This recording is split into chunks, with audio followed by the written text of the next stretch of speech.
You are probably sitting in your room right now, watching this video, letting the screen illuminate you. Maybe you have it on your other monitor while you play a game, or maybe you're listening to it as you go to sleep. I don't really mind either way.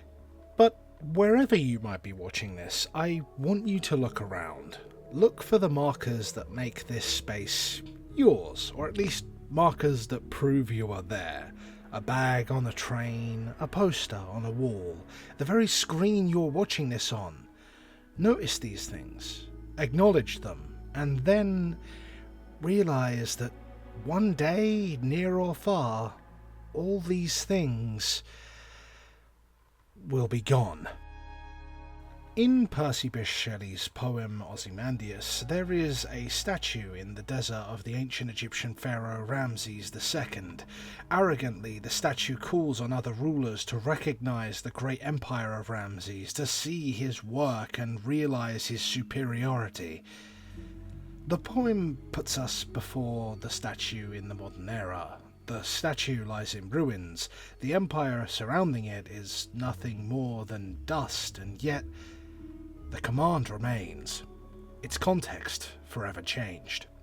Surrounded by a sea of nothing, Ramses commands us, "Look on my works, ye mighty, and despair." Heroes are a great centerpiece of our stories, a wonderful invention of humanity to address whatever the problems of our age may be and the perfect response to those problems. When the enemy was the unknown corners of the world, we made explorers and legends that would greet the unknown unharmed. When the enemy was war and oppressive nations overseas, we made heroes that were invulnerable and could overcome any show of force. But what does our hero do when the enemy is not so tangible?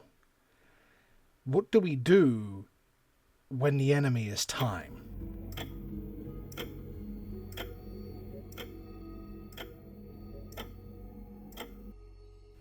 No matter how strong or charismatic our hero might be, they cannot fight time. No matter how steadfast or immovable they may seem, eventually time will weigh on them. They will age and fade. Eventually, even their name will be forgotten. But Tom, I hear you say to your computer as if you fucking know me, what if we made the hero immortal? Surely time won't win then. And I ask you, why do you think that? Why do you think that death is the only way eternity can win? The Immortal from Robert Kirkman's Invincible is exactly the hero you're describing, facing exactly the challenge I put in front of you. He is a superpowered man who has been around since the dawn of humanity. He cannot die, not truly anyway, and in a future where all threats to him have been eliminated and the world is prosperous and perfect, the series protagonist Mark puts the Immortal in charge, and all the Immortal has to do is rule and protect humanity forever. And he does, for a few centuries, but as time continues to pass, the weight begins to twist and distort his mind. Forever? When does that stop? When does the Immortal rest? Is there a point where he can protect humanity so well that he can finally find solace in death? More time passes, and more time, and more and more and more, and is there a way out of this? Maybe. Maybe if there was no humanity to protect. Maybe if he became the threat that needed to be eliminated. Maybe then someone will kill him. Maybe then he can rest. Because if the hero cannot erode in the face of time, then their resolve will.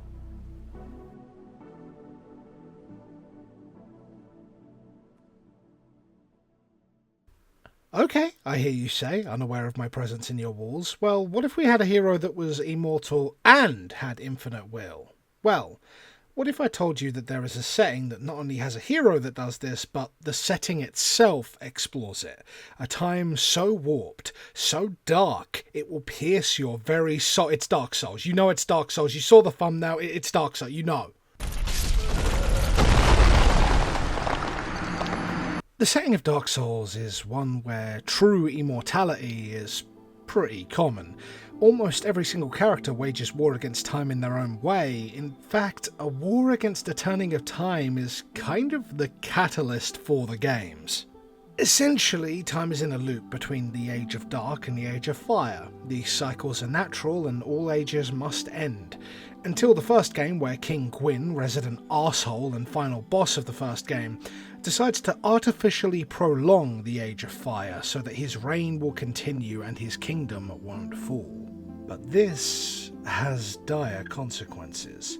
For holding on to an age past its expiry date, the rules of the very world he runs begins to decay, and the fire begins to fade. There is an undead curse plaguing the lands. People are losing their ability to die, only remaining human for as long as their will can allow it. But as the years pass, their reasons for living fade, and everything that makes them dissolves in the river of time. Only their living body remains, a husk shambling around wherever they lost themselves. Their body stands, but there is no mind within. They are hollow. Even Gwyn, the mad god who couldn't accept the passing of time, who decided to plunge humanity into this unwilling war against it, suffers this fate, leaving the world to deal with his decision while he retreats into madness and hollowing. It's as if time itself heard Gwyn's challenge and decided to reply by subjecting him and his entire kingdom to its infinite, unfathomable length. A monkey's paw curl on the idea and wish that a kingdom could ever last. Oh, you want more time, Gwyn? I'll give you all the time you could possibly handle. Oh, what, you gone mad after just a few centuries? That's what I thought, you dumb fuck. This leads us to an asylum where the hollowed and broken are thrown away and left to rot and go mad, to suffer eternally. And here we meet our hero, the chosen undead. Our ideal hero for the battle against time. Unlimited life and an infinite will to suffer death upon death. To get back up after failure upon failure. They have to. If the player gives up, then the chosen undead canonically goes hollow.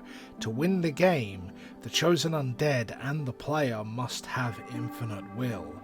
The chosen undead must be a saviour who will slay the mad heroes, gods and demons of this world in order to link the fire and begin the Age of Fire anew before the darkness creeps in.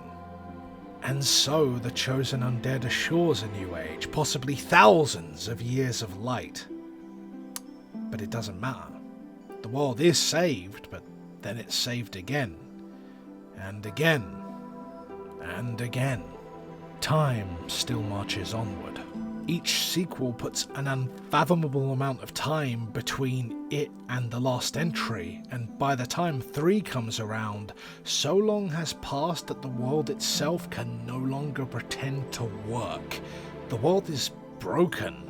The flame that keeps it running is on embers, and all that is built to last has collapsed into a mountain of dust and debris as the abyss begins to creep in. The darkness is seeping through the many, many cracks of this dying world.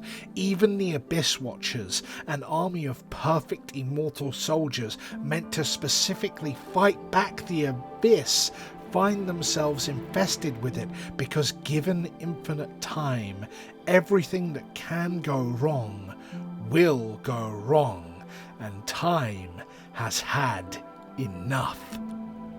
Even if the hero of the 3rd game manages to relink the fire, it is but an ember. Whatever is left of this sick, dying world to be saved will not last long. The fire cannot be linked again. Time eventually wins, because even if the hero and their will cannot erode in the face of time, everything that they fight for will. So how, pray tell, can a hero beat time? If these idealized versions of ourselves, these fictional solutions to all of our problems can't beat this one, how can we fight back against it? Why does the chosen undead even bother fighting? What do we do if time is the enemy? Frieren Beyond Journey's End is a show about time, but I think it contrasts Dark Souls. Our protagonist, Frieren, is an elf who experiences the passage of time passively, casually living over 1,000 years of life, literally saving the world, and she's just coasting. She does things in this time that most people would consider amazing, and yet she greets it all as unexceptional, typical. That is, until the first episode, when a human friend of hers dies of old age, and so begins Frieren's journey of understanding what time is, understanding what it will take from her, understanding that it will erode all around her, and learning to live with that. And there are other elves in Frieren, but there's only one, I think, that truly embodies what it means to understand the passage of time and how to live with it. And I think that one is Kraft. Kraft is a travelling monk who is hinted to be much older than Frieren, and offers her some wisdom where he can. But the best part of Kraft's presence in the show, in my opinion, is when we see the only proof of his existence in the world besides Kraft himself. An ancient statue in a forgotten town in the middle of now nowhere. Unlike Ozymandias, however, Kraft does not boast of a time long gone, of deeds that no one can remember nor appreciate. No, while Frieren is a living legend, Kraft has lived so long that his legend has mostly faded. And he is still here. Kraft acknowledges his experience, wanders the world, and greets every new experience with the understanding that it's fleeting. That the here and now, though it may be impermanent by nature, is important, and some occasions, some blips within the infinite scale of eternity are worth acknowledging, worth fighting for. It's for this reason that I think the Chosen Undead fights. Not so that the present will never fade or be forgotten, but to carve out a right to exist in the here and now as they choose. Not to hold on to the times long gone, but for the opportunity to make new ones. We are not fighting against time. We are fighting for now. We cannot hope that times will return to what they were. The past is gone. Nostalgia is just another word for a depression that holds you hostage in a place that no longer exists. Our struggle against time is not for the right to the past or an eternal future. Our struggle is so that the present can be pleasant, for us and for those who come after. Time erodes all. Words fade into the air on which they are spoken. Dreams vanish not long after we have awoken.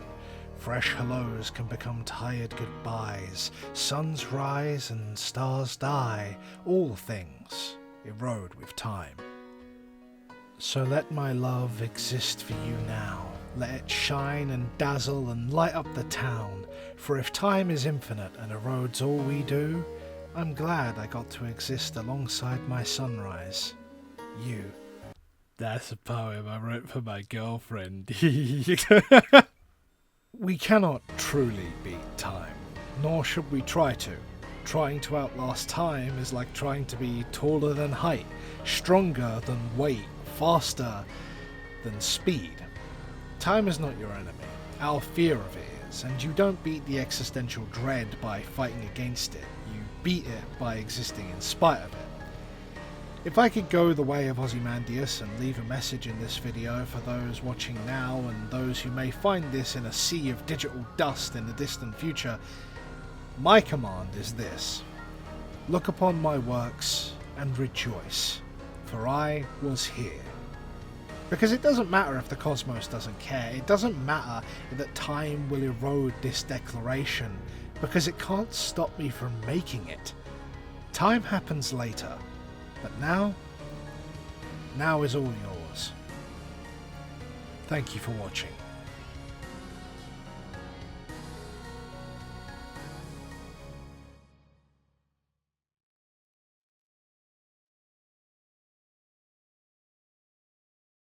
Hey guys, thanks for watching. Oh boy, did this one take a lot out of me. If you liked it, be sure to like and subscribe, I'd really appreciate it. And if you've got a spare dollar kicking around, I have a Patreon now. More content will be added to it eventually, but for now, your name will appear at the end of each video in the future. And yeah, you'll just be basically helping me put food on the table, and you'll be supporting me, and I'll be really grateful. So thank you so much. It's $1 or £1, and I'd be very grateful for that. I'm going to be moving at some point in the next 2 weeks. That's going to be tough, but you should expect a new video out in, I don't know, say a month or so. I've got the next 3 basically planned, so look forward to that. Anyway guys, thank you so much for watching again, and have a great day. May life reward you for all your hard work. Peace.